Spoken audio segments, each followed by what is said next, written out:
آپ نے بات کی طلاق کے راستے کی، اب یہ بتائیے گا کہ طلاق دینے کا طریقہ کیا ہے؟ آیا کہ اسی وقت طلاق دے دی جائے یا پہلی طلاق دے کے معاملے کو سدھارنے کی کوشش کی جائے؟ تھوڑا سا طریقے کے حوالے سے بتائیے گا۔ جی دیکھیں، پہلی بات تو یہ ہے کہ طلاق دینا اللہ رب العزت کے یہاں ناپسندیدہ عمل ہے، ٹھیک ہے، اور حضور صلی اللہ علیہ وسلم نے ارشاد فرمایا کہ جو عورت طلاق کی خواہش مند ہو وہ کل قیامت کے دن جنت کی خوشبو سے محروم رہے گی۔ اللہ اکبر۔ تو طلاق کو تو پہلے ناپسندیدہ شریعت نے سمجھا ہے ٹھیک ہے کہ اللہ رب العزت بھی اس چیز کو پسند نہیں فرما رہے، لیکن اگر طلاق دیں تو پھر شریعت کہتی ہے کہ اس حساب سے دیں کہ شاید ہو سکتا ہے کہ دوبارہ سمجھ آ جائے، ٹھیک ہے، جدائیگی کے راستے جب ان کو نظر آنے لگ جائیں تو یہ دوبارہ مل سکیں۔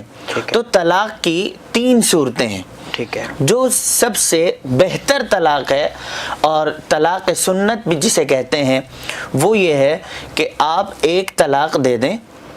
ایک بار بول دیں، ایک بار بول دیں میں تمہیں طلاق دیتا ہوں، اور یہ کب دیں؟ یہ اس وقت دیں جب عورت پاکی کے ایام میں ہو،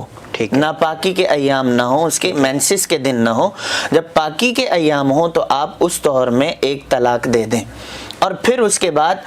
عدت یہ عورت گزارے۔ اب اس کی عدت کیا ہے؟ وہ 3 مینسز ہے فقہاء احناف کے یہاں، 3 مینسز یہ گزارے گی، اب یہ عورت مرد سے الگ ہو جائے گی۔ لیکن ایک یہاں پر 2 مسئلے سمجھ لیں کہ یہ جو پہلا طریقہ ہے کہ آپ ایک طلاق دیں، اسی کو شریعت نے پسند کیا ہے، اور اگر دینا بھی چاہیں تو اسی طرح دیں۔ اس کے بعد اگر عدت کی 3 مینسز کے اندر یا اس سے پہلے مرد کو سوچ آ جاتی ہے، عورت کو سوچ آ گئی کہ بھئی نہیں واقعی غلط ہو رہا ہے، میں تو اب اس کے نکاح سے نکل رہی ہوں، تو وہ دوبارہ ملنا چاہیں تو شریعت کہتی ہے کہ عدت کے اندر یہ مل سکتے ہیں، پیار سے بات کر لیں یا آپس میں جو ہے سلام دعا کر لیں، صلح صفائی کر لیں تو یہ رجوع ہو جائے گا۔ اچھا، یہ رجوع ہو جائے گا ایک طلاق میں۔ دوسری بات، اب اس میں عدت جو عورت گزارے گی،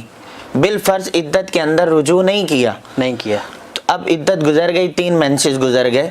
اب دوبارہ ان کو سمجھ آئی کہ پھر بھی ہم نے ایک ساتھ ہونا ہے، تو اس صورت میں اس طلاق کی صورت کا حکم یہ ہے کہ دوبارہ سے نیا نکاح ہوگا، ٹھیک ہے، اور نئے گواہ ہوں گے، اور نئی حق مہر کے ساتھ اسی شوہر کے ساتھ دوبارہ نکاح ہو جائے گا۔ اچھا، اس معاملے میں حلالہ نہیں ہوگا؟ اس معاملے میں حلالہ یا کہیں اور نکاح کی ضرورت نہیں۔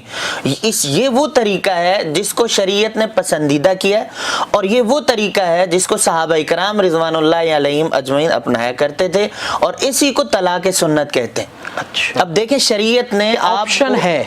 یہی پہلا آپشن ہے، نہیں اس میں یہ آپشن ہے کہ آپ بیوی سے رجوع کر سکتے ہیں، عدت کے اندر بھی رجوع کر سکتے ہیں، عدت کے بعد بھی گزر جائے تو پھر دوبارہ اسی مرد کے ساتھ دائیں بائیں جانے کی ضرورت نہیں، اسی مرد کے ساتھ نکاح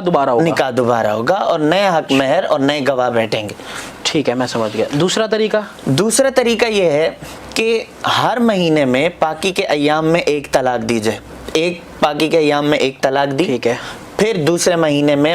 دوسری طلاق دی، ٹھیک ہے، پھر تیسرے مہینے میں تیسری طلاق دی، ٹھیک ہے، مطلب اب اس مرد کو اتنا ہے یہ ہے کہ رکھنا ہی نہیں ہے، ٹھیک ہے۔ تو اب شریعت کہہ رہی ہے کہ اگر واقعی آپ کو بالکل نہیں رکھنا تو آپ اس طریقے سے الگ الگ مہینے میں طلاق دے دیں، ٹھیک ہے۔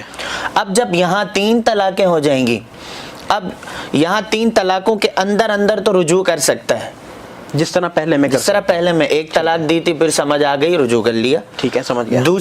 دوسری طلاق دے دی، پھر سمجھ آ گئی، تو 3 سے پہلے رجوع کر سکتا ہے، لیکن جب 3 ہو گئی تو اب دوبارہ رجوع بھی نہیں کر سکتا، اور اس مرد کے ساتھ دوبارہ نکاح بھی اس طرح نہیں ہوگا جس طرح پہلی صورت میں تھا، اب اس عورت کا نکاح کہیں اور ہوگا، اس کے بعد جو ہے دوبارہ وہاں اگر طلاق ہو جائے تو پھر اس کے بعد ایک یہ صورت۔ تیسری صورت یہ ہے کہ اگر کوئی مرد ایسا ہے وہ تینوں اکٹھی دے دیتا ہے، ٹھیک ہے، ایک ساتھ دے دیتا ہے، ایک اسپاٹ پہ کھڑا ہو کے ایک ہی جگہ پہ ایک ساتھ اکٹھے الفاظ کے ساتھ کہہ دیتا ہے میں نے تمہیں 3 طلاقیں دی، یا کہتا ہے کہ میں نے تمہیں طلاق دی، میں نے تمہیں طلاق دی، میں نے تمہیں طلاق دی، الگ الگ الفاظ کہہ رہا ہے یا تینوں کو اکٹھے کہہ رہا ہے، ٹھیک ہے، تو تب بھی اس صورت میں بھی اور اس سے پہلے والی صورت میں بھی یہ عورت اب اس شوہر کے لیے 3 طلاق کے بعد حرام ہو جائے گی۔ اللہ اکبر۔ اس کو کہتے ہیں طلاق مغلظہ۔ اب اس کے پاس آپشن نہیں ہے کہ اس شوہر کے پاس یہ دوبارہ نکاح کے ساتھ آئے، ہاں ایک ہی آپشن ہے کہ اب عدت ہو گئی، عدت ختم ہو گئی، اس عورت کا نکاح کہیں اور ہوا، اللہ کی شان یہ ہے کہ وہاں پر بھی اس کا رشتہ قائم نہیں ہوا، وہاں بھی طلاق ہو گئی، تو اب پھر یہ آ سکتی ہے۔ اس کو قرآن مجید نے بیان کیا فَإِن طَلَّقَهَا فَلَا تَحِلُّ لَهُ مِن بَعْدُ حَتَّى تَنكِحَ زَوْجًا غَيْرَهُ، کہ جب ایک عورت کو 3 طلاقیں ہو جائیں،